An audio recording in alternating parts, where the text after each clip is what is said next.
আর এখন যাচ্ছি মামা বাড়িতে। এখন ওরা নাকি আইবুড়ো ভাত খাবে আমার সাথে, ওরা তাড়াতাড়ি বিয়ে হয়ে যাবে আমার সাথে সাথে।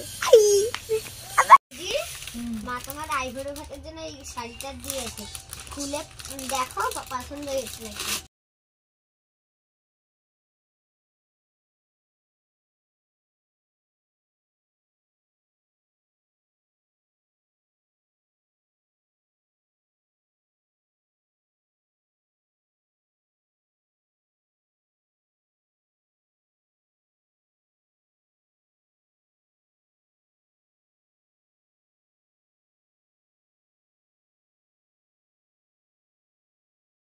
বন্ধুরা তোমরা সবাই কেমন আছো? আশা করছি খুব ভালো আছো, আমিও খুব ভালো আছি। নতুন আরেকটি ব্লগে স্বপ্ন আমার চ্যানেলে তোমাদের সবাইকে শুভেচ্ছা ও ভালোবাসা জানিয়ে আজকের এই ভিডিওটি শুরু করছি। আজকে আমার থাম্বনেল দেখে তোমরা বুঝতেই পারছো যে কোন বিষয়ে আজকে ভিডিওটা। হ্যাঁ, আজকে আমার প্রথম আইবুড়ো ভাত, সেটা হচ্ছে আমার বড় মামি দিচ্ছে। ওদের বাড়িতে যখন পাকা কথা দিতে গেছিলো, তো ওদের বাড়ি থেকে আসার পরে আমার বড় মামি আমাকে বলেছিল যে প্রথম আইবুড়ো ভাতটা আমার বড় মামি খাওয়াবে। আজকে হচ্ছে মাঘ মাসের 2 তারিখ, 1 তারিখ মানে কালকেই খাওয়ানোর কথা ছিল, কিন্তু কালকে একটু কাজ ছিল ভিডিওতে, তো বড় মামিকেও নিয়ে গেছিলাম আর কি, সারাদিনের ব্যাপার, তো ওই জন্য বলেছিলাম যে আজকে না কালকে, তো সেই জন্য আজকেই বড় মামি আমাকে খাওয়াবে। এখন স্নান করে এলাম, এখন আর কি রেডি হয়নি, এখন ওই 11:30 মতো বেজে গেছে, তো এখন রেডি হব, তারপরে বাজারে যাব, কিছু কাজ রয়েছে, তারপরেই যাব মামা বাড়িতে। তো চলো এখন ঝটপট করে রেডি হয়ে নিই। আমার ভাইয়ের চুল কাটার দরকার ছিল, তো সেই জন্য বড় মামি আমার বোনকে ফোন করে বলেছিল যে ভাইকে চুল কাটাতে নিয়ে যাওয়ার জন্য। তো অনেকটা সকাল সকালই চুল কাটাতে নিয়ে গেছিল, এই সবেমাত্র এলো আমাদের বাড়িতে, এখন ওকে মামা বাড়িতে দিয়ে আসতে যাচ্ছে। জানো তো আজকে আমাকে বড় মামি আইবুড়ো ভাত খাওয়াবে, সেটা আমার ভাই কালকে শুনে বলছে কি যে আমি তাহলে স্কুলে যাব না, ওই জন্য আজকে স্কুলে যায়নি। ও দেখতে চায় যে কি করে খাওয়াতে হয় না খাওয়াতে হয়, আসলে ও তো দেখেনি কোনোদিন এইটা, তো সেই জন্য আর কি ভীষণ জেদ ধরেছে যাবে না স্কুলে, তাই জন্য আজকে আর স্কুলে যায়নি। রেডি হয়ে এই রাস্তাতে এলাম, এখনো টোটো আসছে না, তো টোটো এলেই যাব বাজারে। এই ঠান্ডার মধ্যে না কোথাও বেরোতে ইচ্ছা করে না। স্নান করে গোছাতে গোছাতে এখানে আমার চলে গেছে প্রায় 1-1.5 ঘন্টা। তো কি আর করা যাবে, বাজারে যেহেতু কাজ রয়েছে যেতে তো হবে, তো বেশিক্ষণের কাজ না, অল্প সময়ের কাজ, তো ওই কাজটা করে নিয়ে তারপরে যাবো মামা বাড়িতে। তো চলো ভিডিওটা দেখতে থাকো। বাড়ির সামনে থেকে টোটোতে উঠেছিলাম, এক টোটোতে চলে এসেছিলাম পঞ্চায়েতে। এখানে খুব বেশি সময়ের কাজ ছিল না, তবে অনেকটা বড় কাজ বলতে পারো। তো কাজটা মিটিয়ে নিয়েছি, এখন হাঁটতে হাঁটতে যাব বাজারের মধ্যে। আজকে যেহেতু আইবুড়ো ভাত খাবো মামা বাড়িতে, তো সেই জন্য কিছু মিষ্টি নেব। জানো তো আজকের দিনটাও আমি অনেক কিছু ভেবে রেখেছিলাম, কিন্তু সেগুলো কিছুই পূর্ণ হচ্ছে না। তোমাদেরকে আমি অনেক দিন আগেই জানিয়েছিলাম যে আমার বিয়ে নিয়ে আমি অনেক কিছু ভেবে রেখেছিলাম, তবে সেইগুলোর মধ্যে সব কিছু আর পূর্ণ হবে না, যেমন আজকের দিনটাতেও পূর্ণ হচ্ছে না। তো এই যে মিষ্টি নিয়ে নিয়েছি, এবার যাব বাড়িতে। বাজারের থেকে বাড়িতে এসে কিছুক্ষণ ছিলাম, আর এখন যাচ্ছি মামা বাড়িতে। এখন 1:30 বেজে গেছে। আমার ভাইকে তো আমার বোন চুল কাটতে নিয়ে গেছিলো, তো তারপরে আবার মামা বাড়িতে দিয়ে আসতে গেছিলো, তো তখনও 11:30 মতো বাজে আর কি। আমি তখন স্নান করে উঠেছি, সেই সময় মামা বাড়ির দিকে গেছে। আর এই যে এখন 1:30 বাজে, এখন মামা বাড়ি থেকে বোন বাড়িতে এলো, তো এখন বোন স্নান করবে, গোছাবে, তারপরেই যাবে। তো আমি বলছিলাম কি তো তাহলে আমি একটু তাড়াতাড়ি মামা বাড়িতে যাই, ওই জন্য এখন আগেই যাচ্ছি।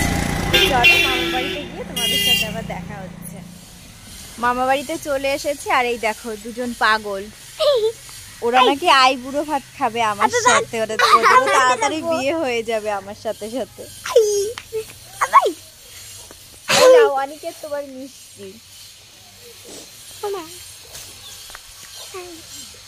পরে না জানো, ওকে তোর ওর মার কাছে দিয়ে যাও বাবু যাও। এইদিকে আমার বড় মামির রান্নাটা এখনো হয়নি, এখন শুধু মাংসটা রান্না বাকি আছে। তোমাদেরকে বললাম না যে আমার বোন এসেছিল, ও অনেকক্ষণ বাদে বাড়িতে গেছে, তো বোন এসে কিছু কাটাকুটির দরকার ছিল, সেগুলো আর কি করে দিয়েছে। আমার বড় মামি না সেই ভোরবেলাতে ঘুম থেকে ওঠে, 6টার মধ্যে আমার বড় মামি সকালে রান্নাবান্না হয়ে যায়, তো সেই রান্নাবান্না করেছে, আর তারপরে যা কাজবাজ ছিল সেগুলো সব কিছু গুছিয়ে নিয়ে বাজারে গেছে, মাছ মাংস সবজি সব কিছু বাজার করে এনে বাড়িতে এসে তাই আবার রান্নাবান্না শুরু করেছে। আর এত ঠান্ডা পড়েছে না, আজকে তো রোদই ওঠেনি, ওই জন্য একটু কষ্ট হয়ে যাচ্ছিল মামির, গোছাতে দেরি হচ্ছিল, তাই জন্য বোন এসেছিল বলে বোনকে বললো যে গুছিয়ে দিতে, তাই ও গুছিয়ে দিয়ে বাড়িতে গেছে। মামির এখন শুধু মাংসটা রান্না করলেই হয়ে যায়।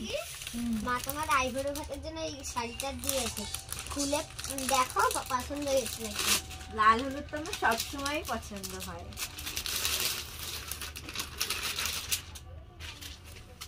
ঠিক আছে। ভাল লাগছে?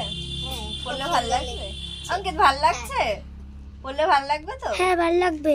আমার এমনি লাল হলুদ ভীষণ পছন্দ, লাল হলুদই বেশি ভালো লাগে। সবাই ভাববে যে বড় মামি শাড়ি দিয়েছে আর তার সাথে সায়া ব্লাউজ দুটোই দিয়েছে। তো এখন শাড়ি পরবো আর কি, তারপরে খাওয়া দাওয়া করতে হবে। কিন্তু এখন ওই দিকটাতে ব্লাউজ সেলাই করতে হবে, আর হাতে না সেলাই করতে ইচ্ছা করছে না, মানে শীতে হাত পুরো মনে হচ্ছে জমে যাচ্ছে। তো ওই মামাবাড়ির পাশে আর একটা মামাবাড়ি আছে, মামি সেলাই করে, তো ওই মামি বাড়ির দিকে যাচ্ছি, দেখি আর কি উনি সেলাই করছে কিনা। তো তারপরে দেখা যাক সেলাইটা হবে কিনা। তো চলো ওই বাড়িতে যাই।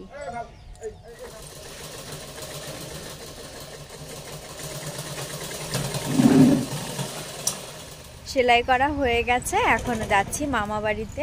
তো এরপরে রেডি হয়ে নেব। আর এত ঠান্ডা পড়েছে না, পুরো জমে যাচ্ছে, কি বলবো, মনে হচ্ছে যেন গুটি সুটি মেরে কম্বলের নিচে বসে থাকি। তো এখন রেডি হয়ে নি, তো চলো তাহলে একবারে রেডি হয়ে তোমাদের সামনে দেখা হচ্ছে।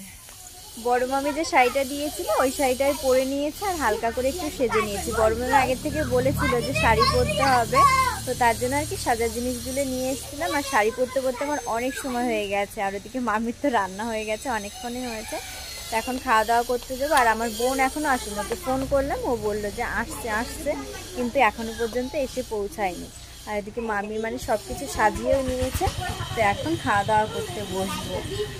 আমার রেডি হতে এতটা বেশি দেরি হয়ে গেছে যে আমার ভাইদের খিদে পেয়ে গেছে, তাই মামিকে বললাম কি যে আগে ওদেরকে খেতে দিয়ে দাও, তারপরে আমি বসবো।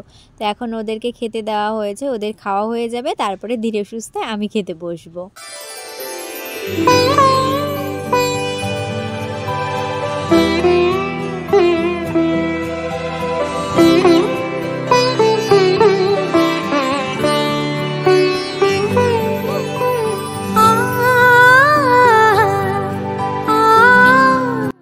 খেতে বসে পড়েছি, তবে এখনও খাওয়া শুরু করিনি। এখন একটু বোন মিষ্টি খাইয়ে দিল।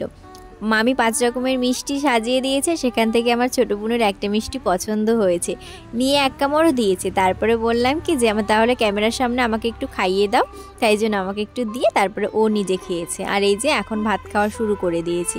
মামি অনেক কিছু রান্না করেছে, 5 রকমের ভাজা করেছে, ডাল, মাছের ঝোল করেছে, মাংস করেছে, আর মাছের মাথাটাও দিয়েছে, আর করেছে গুড়ের পায়েস, চাটনি, মিষ্টি, দই, আর এগুলো সব কিছু করেছে। কিন্তু জানো তো এইখানটায় চাটনি সাজাতেই মনে নেই মামির। এই যে আমি এখন এডিট করছি, এখনই আর কি দেখে মনে পড়লো যে মামি চাটনিটা দেয়নি, আর পাঁপড়টা করা হয়নি আর কি। এতটা বেলা হয়ে গেছিলো না, তাই মামিকে বললাম কি যে ওটা আর করতে হবে না। আর আমি সব কিছু খেয়েও পারি না, দইটা খেয়েছি পুরোটা, মাছের মাথা খেয়েছি, আর 2 পিস মাংস খেয়েছি, আর খেয়েছি হলো ডাল, আর ভাত যেটুকু দিয়েছে সেটুকু খেতেই আমার কষ্ট হয়ে যাচ্ছিলো। আর বাকি সব কিছু আর খাইনি, মানে যেটুকু আমি তোমাদেরকে বললাম অতটুকুই খাওয়া হয়েছে। আর এইদিকে এখন আমার ছোটো মামি, বড় মামি আর আমার বোন 3 জনেই খেতে বসেছে। আমার বোনের খাওয়া হয়ে যাবে, তারপরে আমি বোন দুজনেই বাড়ি যাব। তাহলে চলো আজকের এই ছোট্ট ভিডিওটা এখানেই রাখছি, দেখা হবে নতুন একটা সুন্দর ভিডিওর সাথে। সবাই ভালো থেকো, সুস্থ থেকো। আর আজকের ভিডিওটা কেমন লাগলো অবশ্যই কিন্তু কমেন্ট করে জানিয়ে। তো চলো।